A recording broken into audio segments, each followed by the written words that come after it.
원료 안전성 평가에 대해서 살펴봤고요. 지금부터는 그 제품 안전성 평가에 대해서 알아보려고 해요. 그럼 제품 안전성 평가라는 거는 제 생각에는 화장품 완제품을 평가하는 것 같은데 맞나요, 박사님? 네, 맞습니다. 그 앞서서 이제 화장품 원료에 대한 안전평가를 다 했는데, 그럼에도 불구하고 왜 제품에서 또 안전평가를 해야 되나 하는 의문이 생길 수 있는데요.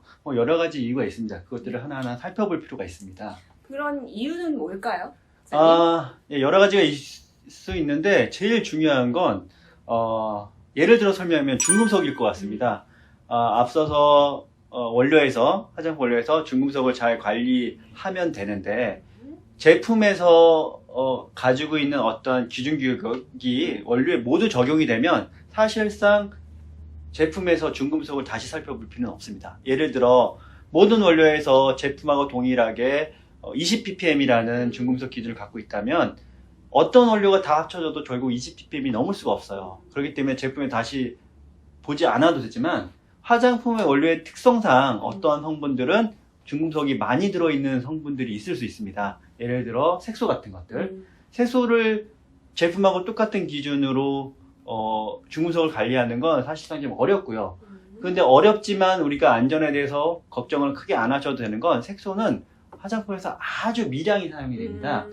조금 비교적 좀 많이 들어있더라도 제품에서 아주 작은 양이 사용이 되기 때문에 그 제품에선 결국 중금속에 대한 위해도는 없다고 보는 게 맞습니다. 이렇게 원료에서 철저하게 다 관리되지 못한 그런 어떤 기준들을 제품 관점에서 모든 원료가 섞여 있는 그 제품 관점에서 다시 한번 체크해보는 그런 과정들이 필요하기 때문에 제품 안전평가가 굉장히 중요한 걸로 여겨질 수 있습니다.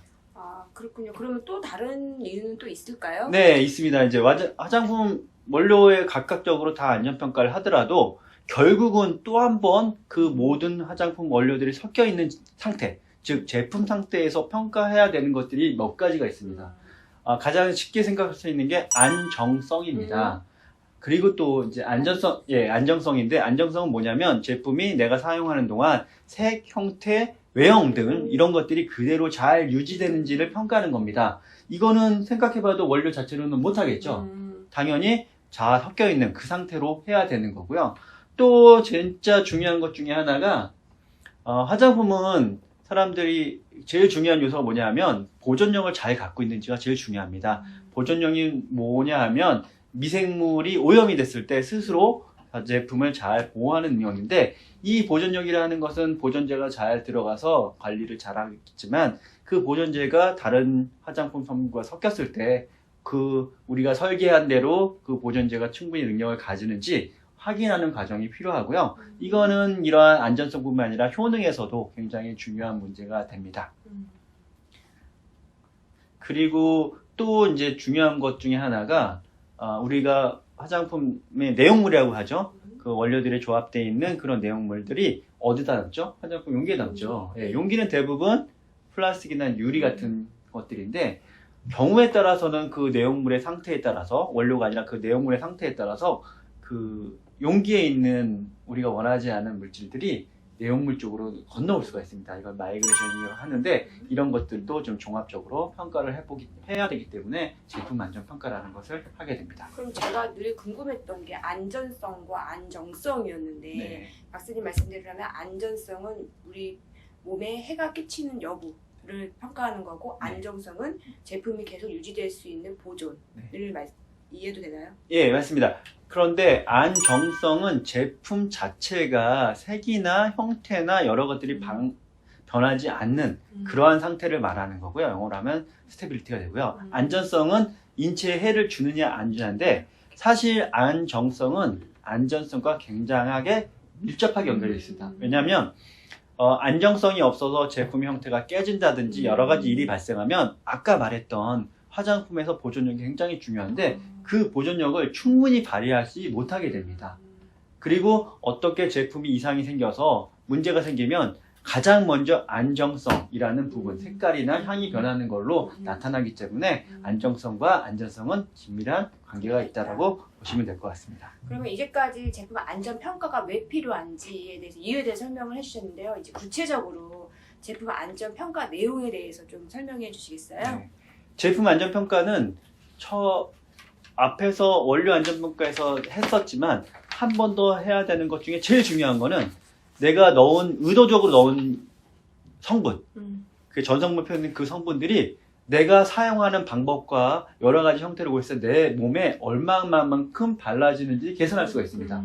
그게 이제 전문 용어로 노출량이라고 하는데 내가 특정 성분을 매일 발랐을 때 어느 정도 내가 매일매일 발라지는 게 되겠죠. 그리고 과학적으로 그 성분들이 하루에 얼마만큼 발라도 인체에 전혀 해를 끼치지 않는지가 이제 과학적으로 많이 나와 있습니다. 그것을 우리 무독성량, 노엘이라고 부르는 무독성량인데 그 성분들이 발라지는 양과 무독성량의 차이가 얼마냐 이거를 계산하는 것이 MOS, 마진 오브 세이프티라고 합니다. 결국은 뭐냐면 내가 발라지는 양이 무독성량보다 현저히 작아야지 안전한 거죠, 내 몸에. 그게 이제 MOS인데 일반적으로 계산했을 때 MOS가 100 이상이 되면 인체에 안전하다고 평가를 하게 됩니다. 이게 제일 먼저 해야 되는 성분에 대한 안전성 평가가 되겠습니다.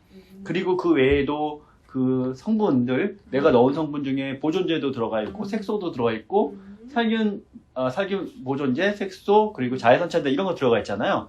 이것들은 정부나 이런 과학자들이 연구를 해서 허용되는 농도를 다 정해놨습니다. 그것들이 철저하게 준수되고 있느냐. 왜냐하면 예를 들어 보존제가 하나만 들어가는 경우도 있지만 여러 원료를 통해서 들어가는 경우가 있거든요. 이것들은 제품 단위에서 다 더해져서 얼마인지를 함량을 다시 계산을 해봐야 되는 거죠. 그것들을 평가하는 것이 이제 제품 안전평가의 가장 기본적인 거가 되겠습니다. 그러면 아까 말씀해 주셨지만 어쨌든 제품 안전성 평가에서는 안전성과 안정성이 상당히 긴밀하다라고 말씀하셨고, 그러면 안정성에서도 지금 설명하신 것처럼 어떤 제품이 유지되기 위해서는 보존제도 필수적으로 들어가야 된다는 말씀이신 것 같아요. 네. 그러면 보존력은 화장품의 안전성을 위해서 가장 큰 요소라고 네. 볼 수 있는데 이거를 조금 더 이해하기 쉽게 풀어서 설명해 주시겠어요? 보존력은 너무나 중요한 거고요. 화장품에서 제일 중요한 안전 요소가 뭐냐 하면 사실 보존력이라고 말씀드린 게 맞습니다. 보존력을 쉽게 설명드리면 우리가 화장품은 한 번 쓰는 경우는 드물죠. 예. 거의 한 달 이상 쓰는 제품이고 화장품을 쓰다 보면 이제 화장품 이제 안전하게 쓰시라고 스패츌라도 주고 여러 개 타입을 주지만 대부분 사람들은 손을 이용해서 맞아요. 떠쓰죠. 맞아요. 근데 우리 몸에는 알다시피 손에는 엄청나게 많은 미생물이 존재하고 있고요. 그것들을 화장품에 직접 접촉하게 되면 한 번 쓰는 게 아니고 오랫동안 쓰는 건데 내 몸이 스스로 화장품한테 계속 미생물을 접종하는 상태가 되고요. 그게 만약에 증식을 해서 이제 내가 그거 증식된 그 상태를 쓰게 되면 되게 유해할 수가 있습니다. 그렇죠. 그렇기 때문에 화장품에는 어디서 미생물이 오염이 되더라도 얘를 더 이상 증식시키지 못하고 결국은 사멸시키게 하는 능력을 가지게 해야 하는데 이걸 보존력이라고 하고요. 보존력을 가지기 위해서 우리가 넣는 것이 보존제입니다. 사실 보존제는 화장품을 실제적으로 가장 인체에 안전하게 만들기 위해서 제일 중요한 요소라고 볼 수 있습니다. 근데 이 보존력은 이제 성분이 들어가면 잘 발휘돼서 잘 되고 있는지를 평가하는 건데 이거는 일부러 미생물 접종을 한 다음에 그 미생물이 잘 자라는지 안 자라는지 결국 죽어야 되는 거죠. 그것들을 평가하는 그러한 방법들이 있고요. 물론 모든 화장품에 대해서 모두 보존력 평가를 하진 않습니다.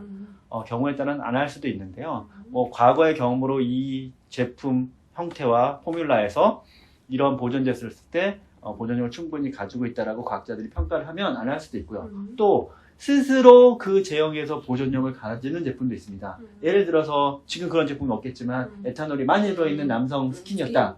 이러면은 사실 에탄올 때문에 스스로 보존력을 가지고 있기 때문에 그런 평가는 하지는 않고요. 또 물이 거의 없는 제품, 무수 제품이면 뭐 미생물이 자라려면 일반적으로 물이 굉장히 있어야 되기 때문에 그런 경우에는 평가를 하지 않고요. 또 다른 것들은 유기용매가 들어간 제품들, 뭐 퍼머넌트 웨이브 제품 이런 것들은 이제 거의 자랄 수 없는 상황이기 때문에 보존 평가 안 하고요. 또 pH가 굉장히 높거나 pH가 낮은 것들, pH가 중성 쪽에 가까울 때 이제 미생물이 잘 자라는데 아주 높은 pH와 아주 낮은 pH에선 제품이 그런 제품에서는 미생물이 자라지 않기 때문에 그런 것들은 평가를 안 하고요. 또 아주 고온에서 제품을 충진해서 미생물이 없는 상태로 패킹이 된 것들도 안 하는 경우가 있습니다. 그리고 우리가 화장품은 여러 번 오랫동안 쓴다고 말씀드렸는데 일회용으로 만들어진 것들은 한 번 쓰고 그렇겠네요. 내 맞아요. 손으로 접촉을 안 하기 때문에 그런 것들도 보존력을 평가하지는 않는 경우도 있습니다. 그러면 제품 안전 평가에서는 안전성과 안정성이 확보가 돼야 되고 거기에 또 보존력까지 또 저희가 추가가 돼야 될 텐데 가끔 저희가 화장품을 발랐을 때 네. 따가운 경우가 있거든요. 네. 그런 것들도 또 테스트도 따로 하나요? 네, 이제 지금 말씀하신 것도 제품 안전 평가에 당연히 들어 있는 항목이고요. 이제 화장품을 아무리 잘 만들었다 하더라도 경우에 따라서 사용했을 때 따끔거리거나 붉게 되는 현상이 나타날 수가 있습니다. 이런 것들은 그런 일이 있을지 없을지를 테스트를 해보는 게 있습니다. 그걸 패치 테스트를 하는데 우리가 사용하는 양보다 훨씬 많은 양으로 인체에 발라주고 또 그 성분들이 내 몸에서 씻겨나가거나 날아가지 않게끔 이제 거지 같은 걸로 완전히 밀폐시켜서 관찰을 하게 됩니다. 그래서 그걸 패치 테스트라고 하는데 이 패치 테스트는 뭐 30명 정도 테스트를 해서 뭐 전 국민을 상대로 할 수는 없으니까요. 특정 숫자 이상으로 실험을 해서 그런 테스트를 거쳐서 제품을 출시하게 됩니다. 패치 테스트나 이런 것들은 제품 안전에서 굉장히 중요한 요소이기 때문에 많은 선진국들에서는 의무적으로 좀 하도록 하고 있습니다. 그러면 어쨌든 패치 테스트를 거쳐서 화장품이 나온 거기 때문에 간혹 내가 발라서 따갑다고 느끼는 건 개개인의 개인 차이일 뿐이지 안정성이 통과가 안 된 건 아닌 거네요? 그렇습니다. 이게 모든 사람들이 우리가 어떤 특정 음식을 먹었을 때 나한테는 알러지를 일으키거나 뭐 부작용을 일으키긴 하지만 대부분의 사람은 안 일으키는 경우도 많이 있잖아요. 이것처럼 화장품은 어떠한 개인의 특성상 또 개인의 특성도 있고 개인 각자의 그날의 컨디션에 따라 다를 수도 있습니다. 그래서 일반적으로 동일하게 여러 군데에서 동시에 어떠한 그런 현상이 나타나는 것을 부작용으로 볼 수 있고요. 뭐 특정 한 개인이 그렇게 한다는 것은 일반적인 부작용이라고 보는 거는 좀 어렵고요. 이러한 패치 테스트를 거쳐서 잘 제품이 출시되더라도 이제 사용하면서 여러 가지 상황들이 발생하기 때문에 실제로 제품을 개발한 다음에 많은 사람들한테 한 달 정도 써보게 하고 써본 다음에 그 의견을 물어봅니다. 어떤 문제가 있었는지 없었는지. 그리고 다 사용한 다음에 그 제품을 수거해서 아까 보존력 테스트도 잘 했지만 다시 한번 내가 사용하면서 미생물이 증식을 했는지 안 했는지 테스트하는 이런 실험들도 또 거치는 경우도 있습니다. 이거 사용성 테스트라고 하는데 이것들도 굉장히 중요한 안전성 평가의 하나의 방법이 됩니다. 아까 전에 박사님께서 화장품 용기로 인한 어떤 오염에 대해서도 말씀하셨는데 그걸 마이그레이션이라고 하셨던 것 같아요. 일반 사람들은 생소하실 것 같은데 그거에 대해 좀 구체적으로 좀 설명해 주시겠어요? 예. 화장품 안전평가를 한다는 건 기본적으로 아까 그 원료들이 조합되어 있는 화장품 내용물에 대해서 평가를 하게 되는데 이것들이 아무리 잘 돼 있다 하더라도 하나의 요소가 남아 있습니다. 화장품은 용기라는 것에 담겨져 있는데 용기는 대부분 이제 플라스틱이나 유리인데 이제 특히 플라스틱 같은 경우에는 인체에 유해하다고 알려져 있는 몇 가지 물질들이 있을 수 있습니다. 그게 대부분의 경우는 내용물로 전달이 안 되긴 하는데 특별한 제품에서는 그것들이 전달이 되는 케이스가 있습니다. 그 전달되는 케이스가 발생하는지 안 발생하는지는 이런 그 마이그레이션 테스트, 용기 호환성 테스트라고 부르는 그것들을 해서 그 물질이 넘어오지 않는지를 확인하는 방법이고요. 그 방법까지 하면 굉장히 안전평가를 잘했다라고 말씀드릴 수 있을 것 같습니다.